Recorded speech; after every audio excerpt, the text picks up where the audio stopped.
of crypto ATM scams, with losses topping $3 million and victims mainly over 50.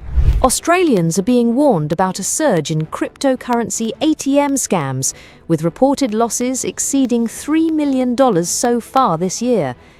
The Australian Cybersecurity Centre says it has received 150 reports in 2024, but warns the true figure is likely far higher. Victims are losing an average of $20,000 each, most commonly through investment scams, romance fraud, and extortion attempts. Authorities say more than two-thirds of known victims are women over 51, with many targeted because of limited understanding of cryptocurrency. Crypto ATMs, kiosks that allow users to buy or sell digital currency, have exploded in number, rising from just 23 in 2019 to more than 1,800 today. Austrac estimates $275 million moves through these machines annually, much of it scan-related. Fraudsters often pressure victims into sending money through the unregulated machines, making recovery almost impossible once funds are transferred. Austrac CEO Brendan Thomas has urged caution, warning Australians to stop and think twice before using a crypto ATM at someone else's request. The AFP believes many more cases go unreported, with some victims too embarrassed to come forward. Authorities have introduced new transaction limits to reduce criminal misuse, but warn scammers are adapting quickly. Australia cuts weight for cancer survivors donating blood from 5 years to 1, excluding blood cancer patients. Cancer survivors in Australia will now be able to donate blood and plasma just 1 year after finishing treatment, under new guidelines from the Australian Red Cross Lifeblood. The change slashes the previous 5-year waiting period and applies to most cancers, though survivors of blood cancers such as leukemia, lymphoma, and myeloma remain ineligible. Donors will also need written confirmation from their doctor that they are in remission. The new rule follows research showing it is safe to reduce the wait time, with studies confirming cancer cannot be transmitted through blood transfusions. The decision has also been approved by the Therapeutic Goods Administration. More than a third of blood donations in Australia go to people with cancer or blood diseases. Lifeblood Executive Director Kath Stone said many survivors, who once relied on transfusions themselves, are eager to give back.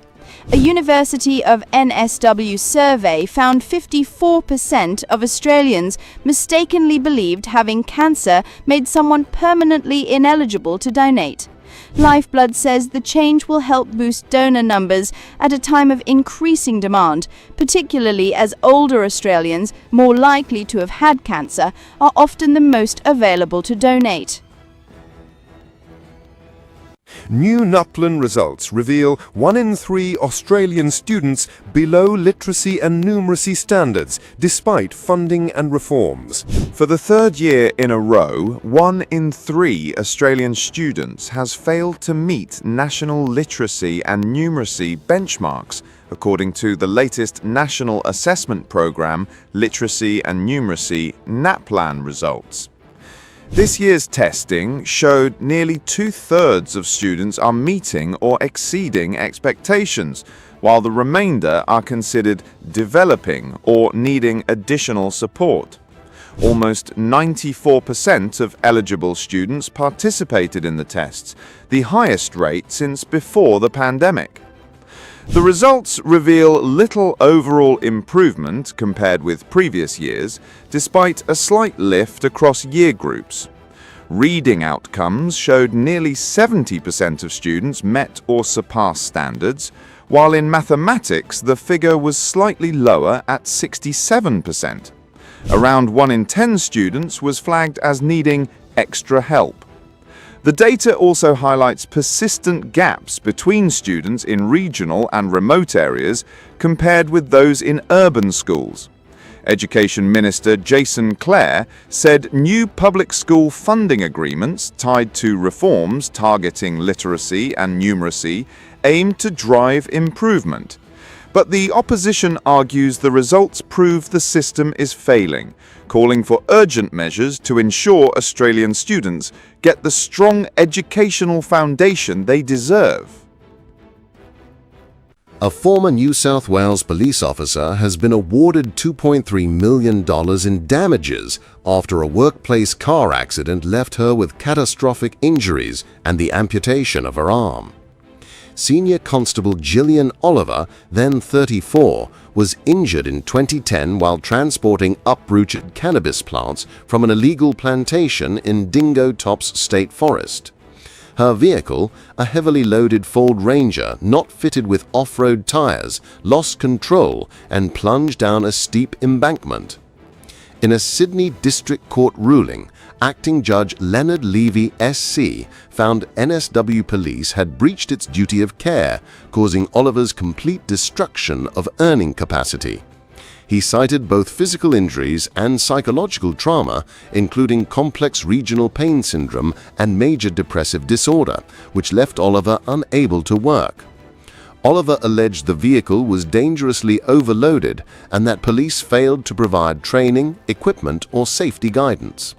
The court heard 7 similar rollovers had occurred in the force within 15 months before the crash. Rejecting claims of contributory negligence, Levy said responsibility lay with NSW Police. The payout includes $1.12 million for lost future earnings. Oliver now lives with permanent disability, her life blighted by pain and psychological suffering.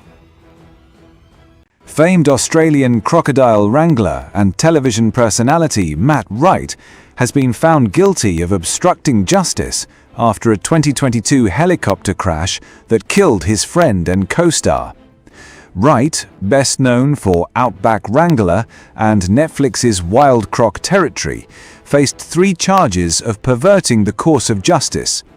On Friday, a Darwin Supreme Court jury convicted him on 2 counts, lying to police about fuel levels and pressuring an injured pilot to falsify records while failing to reach a verdict on a 3rd.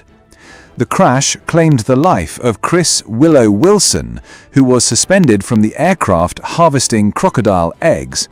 Pilot Sebastian Robinson